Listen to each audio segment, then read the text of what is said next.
बच्चों के बड़े होते ही उनकी शादी करवा देंगे। इसलिए वादे के अनुसार रोहन के पिता निर्मला को अपनी बहू बनाकर घर ले आते हैं। निर्मला अपने साथ अपनी गाय भी लेकर आ जाती है और उसे घर के आंगन में बांध देती है। अरे ये क्या माँ, भाभी तो गाय भी लेकर आई हैं हमारे घर में।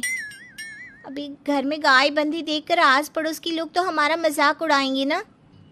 हाँ बेटा, तू ठीक कहती है, लेकिन क्या करूं मैं, तू तो जानती है तेरे पिता किसी की नहीं सुनते हैं। अरे ये क्या निर्मला, तुम अपने साथ गाय क्यों लेकर आई हो? आपके शहर में पैकेट वाला मिलावटी दूध मिलता है ना, लेकिन मुझे तो रोज ताजा दूध पीने की आदत है। गाय लाकर मैंने ना बहुत अच्छा किया है। अब हम सब रोज ना गाय का ताजा ताजा दूध पियेंगे। अरे ये सब तो ठीक है, लेकिन तुम ध्यान रखना कि तुम्हारी गाय की वजह से आस पड़ोस के लोगों को कोई तकलीफ ना हो। हाँ हाँ, मैं सब देख लूंगी, आप चिंता ना करें।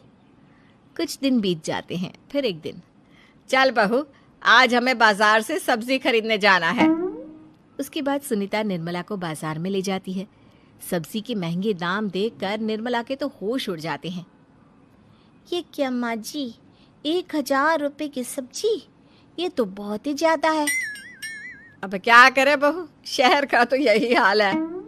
ना ना ना, मैं इस तरह पैसों की बर्बादी बर्दाश्त नहीं कर सकती। अब से ना हम इस बाजार से सब्जी नहीं खरीदेंगे। हाँ। फिर अगले दिन निर्मला घर के आंगन की मिट्टी खोद कर वहां तरह तरह की सब्जियां लगा देती है। अरे काव्या, तेरी भाभी तो बहुत अजीब है, उसने तेरे पूरे आंगन को खेत बनाकर रख दिया। मेरी समझ में नहीं आता तुम लोग इस लड़की को कहाँ से पकड़ कर लाए हो। अरे सब मेरे पिताजी का किया धरा है। सालों पहले अपने दोस्त से किए वादे के चलते उन्होंने उस गवार को हमारे गले बांध दिया। अरे तेरी भाभी सच में एक नंबर की गंवार है। उसे तो ढंग के कपड़े पहनने तक नहीं आते, ऊपर से उसने तेरे घर को गांव का तबेला बनाकर रख दिया है। उन औरतों की बातें सुनकर काव्या को बहुत बुरा लगता है। फिर वो अपने भाई रोहन से इस बात की शिकायत करने लगती है। रोहन निर्मला को समझाने की बहुत कोशिश करता है, लेकिन निर्मला के आगे उसकी एक नहीं चलती। फिर एक दिन रोहन निर्मला को एक शादी में ले जाता है। सभी मेहमान खाना खाने में व्यस्त थे। उधर रोहन भी अपने दोस्तों से गप्पे लड़ाने लगता है। तभी निर्मला तंदूरी चिकन के स्टॉल से ढेर सारे लेग पीस उठाकर अपने पर्स में डालना शुरू कर देती है। घर जाने के बाद इसे फ्रिज में रख दूंगी और कल सुबह मैं चीज सिखाऊंगी।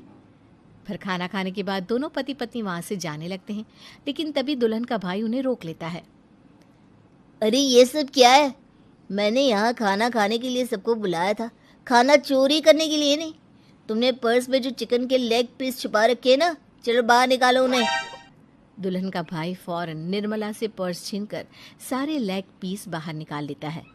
मैंने इतना खर्चा करके खाने पीने का इंतजाम किया है और तुम हो कि यहाँ से खाना चोरी करके ले जा रही हो? शर्म आनी चाहिए तुम्हें। वहां मौजूद सभी लोग निर्मला को भला बुरा कहने लगते हैं। अपनी बेइज्जती होते देख रोहन दुल्हन के भाई से माफी मांगकर निर्मला को घर ले आता है। निर्मला, आज तुमने सबके सामने मेरी नाक कटवा दी। आखिर तुम्हें चिकन के पीस चुराने की जरूरत क्या थी? मुझे माफ कर दीजिए रोहन जी। दरअसल ना, हमारे गांव में जब भी शादी होती थी तब मैं और मेरी सहेलियां इसी तरह शादी से ढेर सारा खाना लेकर आते थे। मुझे नहीं पता था कि मेरी इस गलती से आपकी इतनी बेइज्जती हो जाएगी। मुझे माफ कर दीजिए, आज के बाद ऐसी गलती कभी ना करेंगे। इतना कहकर निर्मला रोने लगती है। निर्मला को रोते देख रोहन का दिल पिघल जाता है और उसे माफ करके गले लगा लेता है। इस तरह कुछ दिन बीत जाते हैं। फिर एक दिन रोहन उदास होकर घर लौटता है। रोहन के कपड़े बुरी तरह फटे हुए थे। अरे बेटा, ये सब क्या है? किसी के साथ मारा पीटी हो गई है क्या? नहीं माँ, आज हमारी जिंदगी का सबसे बुरा दिन है। म्युनिसिपालिटी वालों ने हमारी दुकान तोड़ दी। आज से हमारी आमदनी पूरी तरह बंद हो गई। हे भगवान, हमने तो किस्त पर ढेर सारा सामान ले रखा है। अब हम सारे सामान की किस्त कैसे चुकाएंगे? मेरी तो सोचने समझने की शक्ति ही खत्म हो गई। पता नहीं आगे हमें और कितनी मुसीबत झेलनी पड़ेगी। आप सबको ना चिंता करने की जरूरत ना है, मैं सब ठीक कर दूंगी। तो कहना क्या चाहती है बहू? हम ना बोल कर नहीं बल्कि करके दिखाएंगे। हाँ। उसके बाद निर्मला अपने पिता को फोन करके गांव से 5 गाय मंगवा लेती है और फिर अगले दिन निर्मला सभी गायों का दूध निकालकर बड़े बर्तन में भर लेती है। तुम ये सब क्या कर रही हो निर्मला? मेरी तो कुछ समझ में नहीं आ रहा। हम ना इन गायों का दूध बेचने जा रहे हैं, उसके बाद हमारे पैसों की समस्या खत्म हो जाएगी। हे भगवान, बस यही दिन देखना बाकी रह गया था। भाभी दूध वाली बनकर दूध बेचेंगी तो मोहल्ले में इज्जत क्या रहेगी हमारी? सभी लोग हमें तरह तरह की ताने मारेंगे। आप ना ऐसी बेकार की बातें ना करो काव्या जी।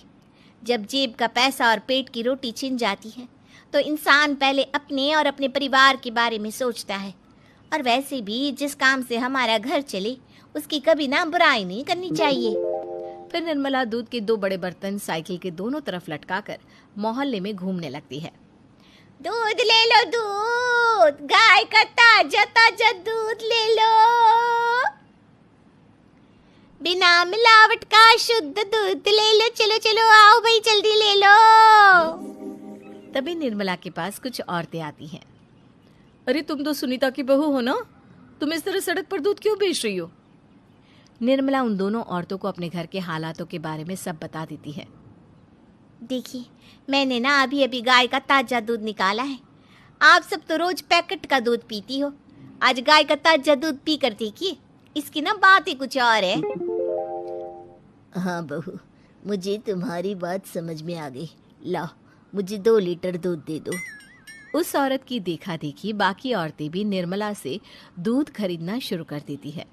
थोड़ी ही देर में निर्मला सारा दूध बेचकर ढेर सारे पैसे इकट्ठे कर लेती है। उसके बाद निर्मला घर जाकर सारे पैसे अपनी सास को पकड़ा देती है। अरे बहू, इतने सारे पैसे! सच में तेरा आइडिया तो काम कर गया। अरे माँ जी, आप तो बस देखती जाइए, कुछ ही दिनों में मैं अपने घर की सारी समस्या खत्म कर दूंगी। हाँ। फिर अगले दिन से निर्मला गायों के गोबर से ढेर सारे उपले तैयार करके बेचना शुरू कर देती है।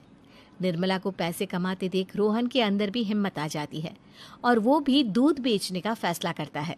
निर्मला के कहने पर उसके पिताजी कुछ और गायों का बंदोबस्त कर देते हैं।